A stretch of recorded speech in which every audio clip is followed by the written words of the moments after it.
In this session, we will talk about information flow, privacy, and surveillance. We will try to understand what is the importance of privacy here. So, this is an example from the textbook that if you want to know where someone lives, of course this is for United States, but there are similar methods in Turkey as well. You can type my phone number in reverse phone field in the white pages, which results in your name and address information shown there. And then when you click the address, you get to see the map, and then you enter the address and you can reach the estimated value of the house from Zillow.com, for example, or another estate site, real estate site. And you can also click on the Street View tab to see the photo of my house from Google's camera equipped cars, which is pretty common now. We can have Street View in almost every location here, every popular location. And you can easily become a friend of my friend in social media like Facebook and learn about my family, even the details. Or you can maybe directly check from such sites and they harvest or they reach some information about individuals in any different ways where you can look. I mean, you can make a search on me on this site as well. You might most probably encounter very, very detailed information about me and my family, where I didn't provide any information about them at all, because I don't use any social media at all, but I still have all of my information published there. I don't know. Okay. This is Scott McNeely's argument. He is the former CEO of Sun Microsystems. He says that you have zero privacy anyway, so get over it. I mean, he states that in this information age, no matter what you do, you will have zero privacy anyway. Do we agree with this?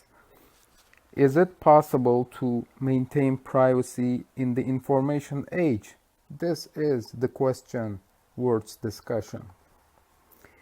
Let's take a look at several cases, real cases. These are real cases taken from the textbook. In Georgetown University, this happened in real, and the campus security just filed a crime report about some students, and they sent this email to this email about those students on the campus email, but accidentally they sent the email to all recipients. I mean, all registered campus emails, like sent to all or something. This was just a mistake. But then, after this, when they figured it out in a few moments, they shut down the email system, and they worked for hours to delete the emails from all of the inboxes, one by one, from those delivered emails. So, do you think there would be a problem here other than those deletions? Is it a standard procedure in these type of mistakes? And another case that happened in Maryland in 1993, where medical records are held in a database, and a member of Maryland's Public Health Commission was also a banker, so he has two hats. He also has access to those medical records database, and he calls in the loans who have cancer, or he suggests that they should be called. So, do you see anything wrong here, or do you think it is a standard procedure when someone has two hats in such situations? Another, again, case from Dartmouth, University of Massachusetts, Dartmouth, in 2005.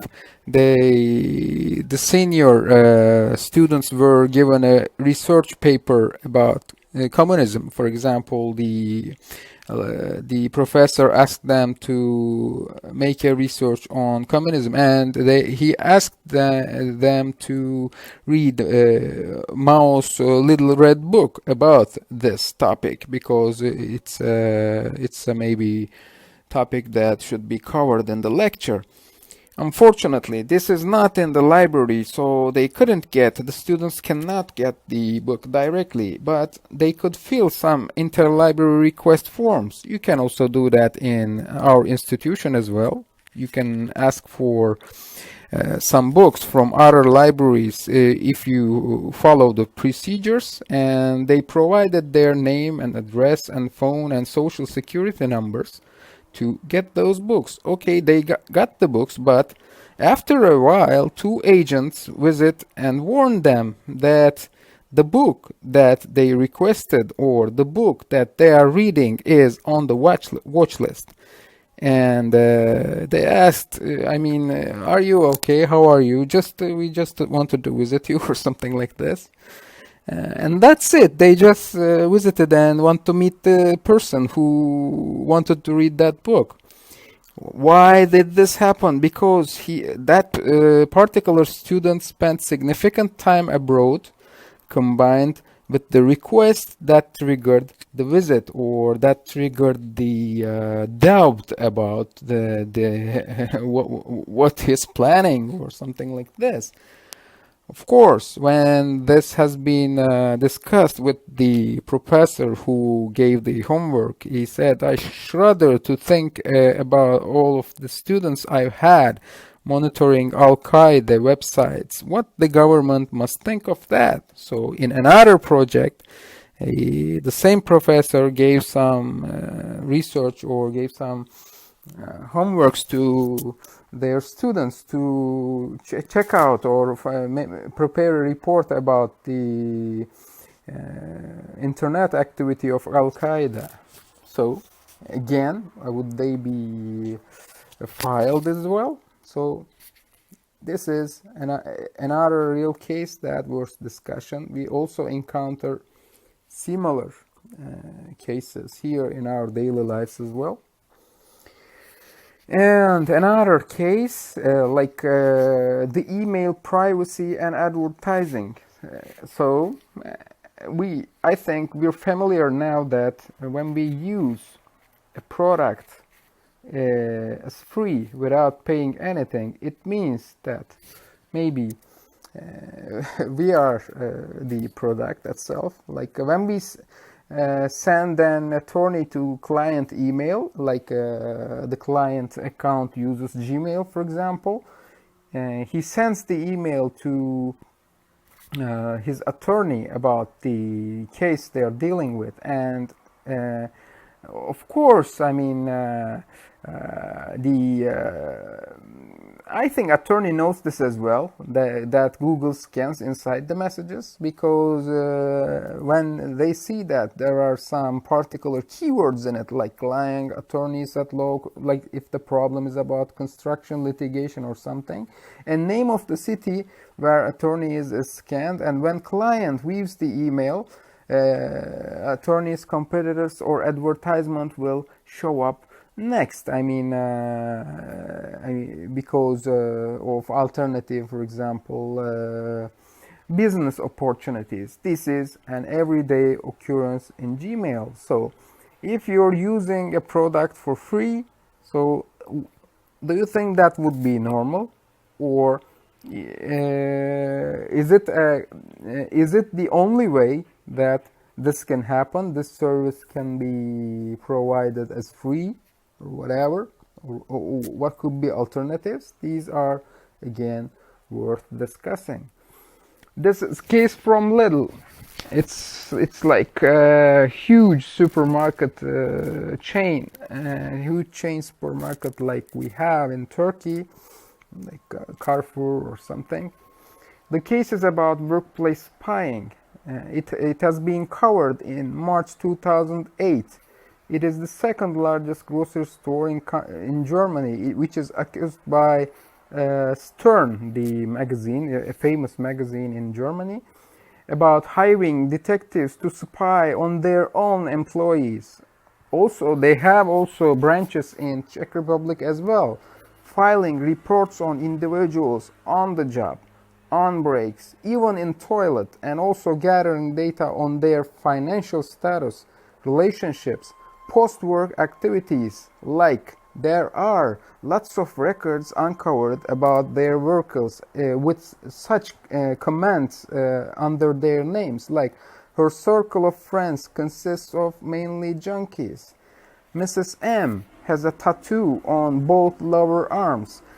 So as you see how deep those profiling about individuals can go, it is more or less compared to Stasi, which was the East German secret police once, has been, in charge in East Germany. So what they're doing here is totally looks like this. In, for example, again, the branches in Czech Republic, female employees are prohibited to go to bathroom anytime they like. They have limits. And if you want to stretch those limits to go to be available to, or to have permission to go to bathroom anytime, they need to wear a headband if they're having a period or something. That's again a violation of privacy as well. Considering that Lidl has 17,000 stores in 17 different European countries that time, they didn't deny this issue, and they just their excuse was about this issue is they tried to justify this kind of approach about stopping or about preventing employee thefts. That's why they said profiling those workers in their own company. Of course, these were accused about violations of personal privacy and human dignity as well. They have been charged with 36,000 euro fine in 2009. But of course, it is more than the money here, what they did. So these are some cases taken from the text. We can extend them with many other cases from our daily life as well. There is difference between information flow with and without IT. We should remember here the three features of the IT configured societies, especially the reproducibility issue here. Flowing, the information is flowing one to many, one to one, and many to one. See, so combined with reproducibility, it creates an atmosphere where it is difficult and often practically impossible to be not tracked. So it is very hard to be not tracked, and the scale of personal information gathering has exponentially increased with the IT. Now, if we say that, if we look at this situation and say that, hey, we live in a world of technology, we live in the world of internet, what else could we do? I mean, if you live in a society like this, this type of information gathering is pretty normal, if you say that. If you say this, if you may tend to think in a technological determinism approach, like you will be blinded that this could be the only possible solution in such a scenario. In fact, this is not technological determinism.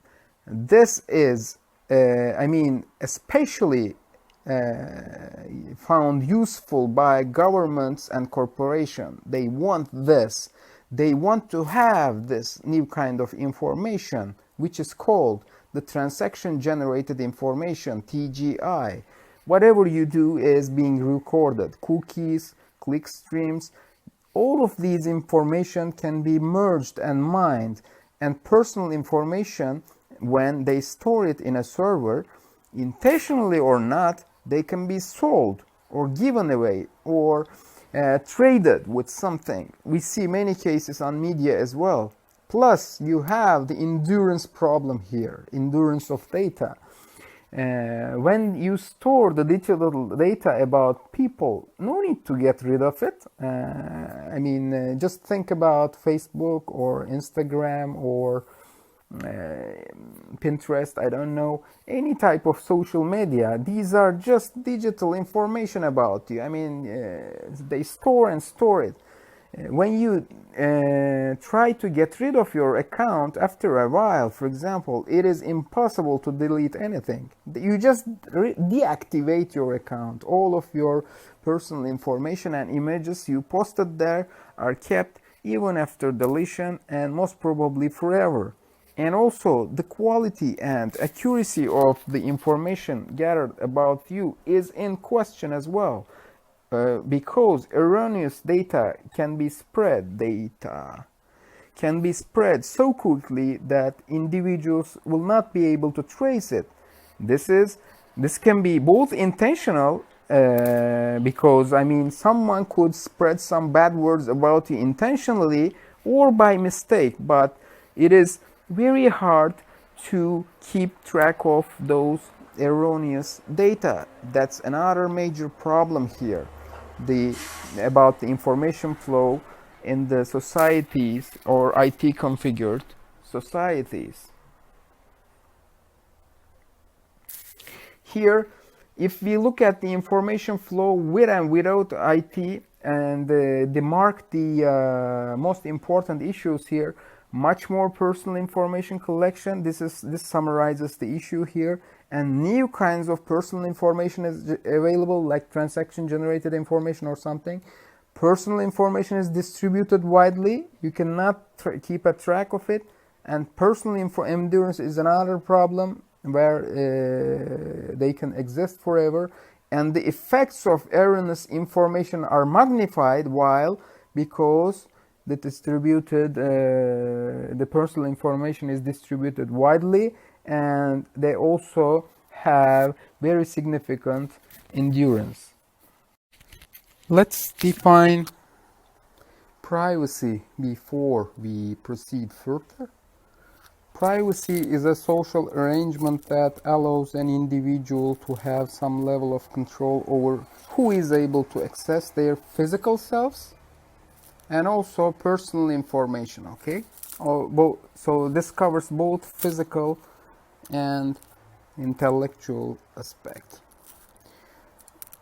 It is defined by the zone of inaccessibility by Brian's study.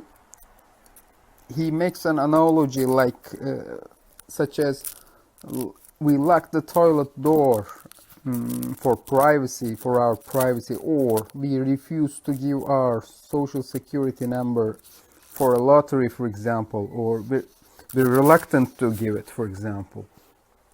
Like the zone of inaccessibility, we create a zone of privacy for this. And this is Bluestein's definition or claim. Violating someone's privacy is an affront to that person's dignity. Like you use this person like a means to an end, for example, stealing someone's password as an example of it.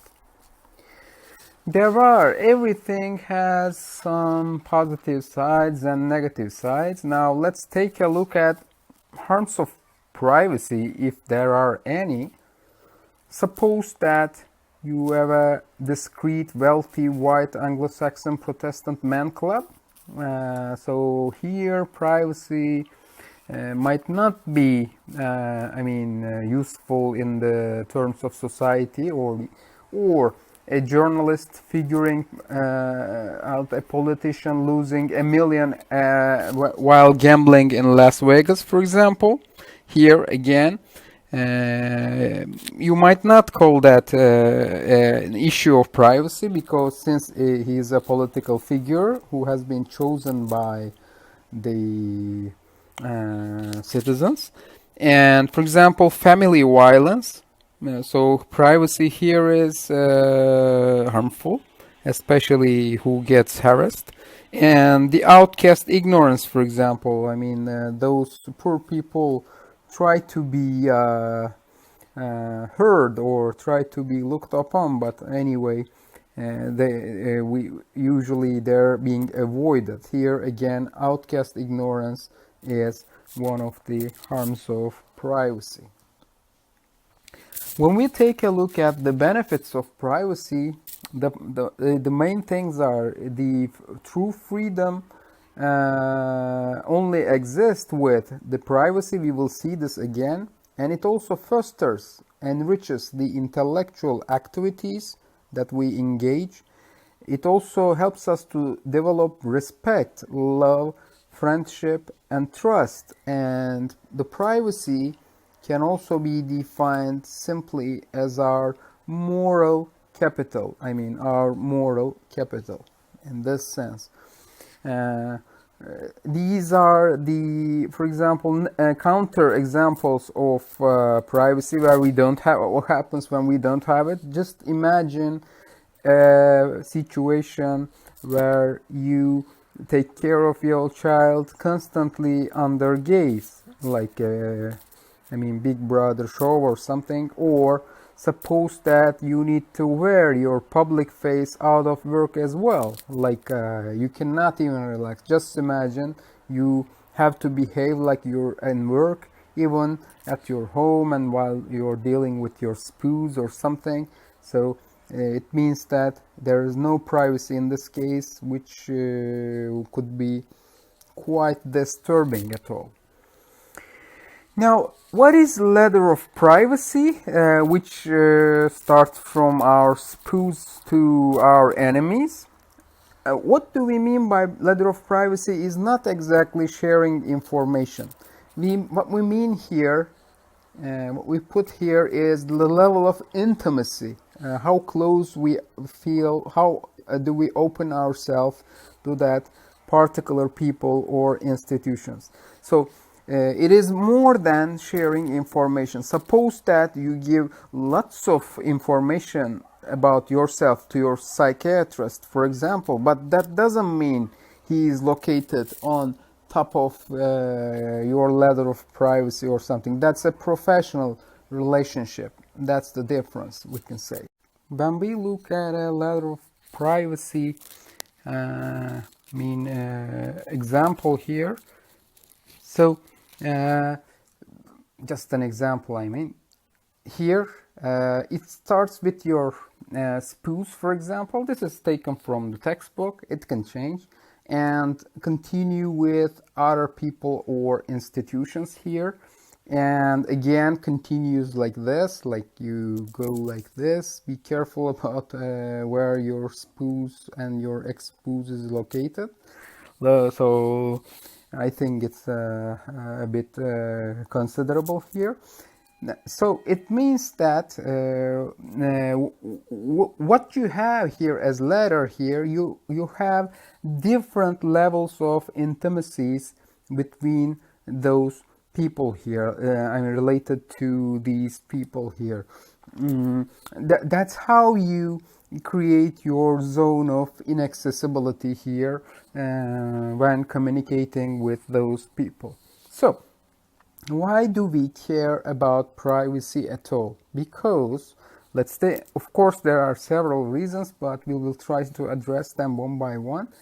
There is intensive tracking and monitoring on individuals with the possibilities created by IT devices. the surveillance by closed circuit TVs, like on the closed camera networks on the public streets, public spaces. We're getting watched. I mean, 24 hours and 7 days a week. Like, and the computers are also another component of monitoring people, navigational devices, and your cell phones. So they give away your location information. And websites also tracks all of the transaction generated information on your site. When these are done separately, maybe it might not be a concern. However, those data about you can be merged, and it results in comprehensive profiling on individuals. And then those merged data can be mined as well to get out some results or to classify people. You might be classified as a terrorist or maybe an undebt creditor, not always something nice. So when we define IT societies, we can simply say that they are also surveillance societies as well. So these are the important questions that we seek answers here. I mean, we need to be answering those questions. These are the right questions to ask here. What, if anything, is the value of privacy? And if privacy disappears, what exactly will be lost? And how does surveillance affect social arrangements, institutions, and practices? So as long as we're under constant surveillance, it can cause some trouble. And how will it affect our social arrangements? What kind of effect will it have on society? And what kind of beings we ourselves do we become when we live in surveillance societies? These are some important questions that needs to be answered, seeking answers, and that should be addressed. Now here we need to go from utilitarianism to autonomy and democracy here. Like we shouldn't always try to weight the positive and negative sides directly here. We should take into consideration the privacy's effect on autonomy and indirectly on democracy as well.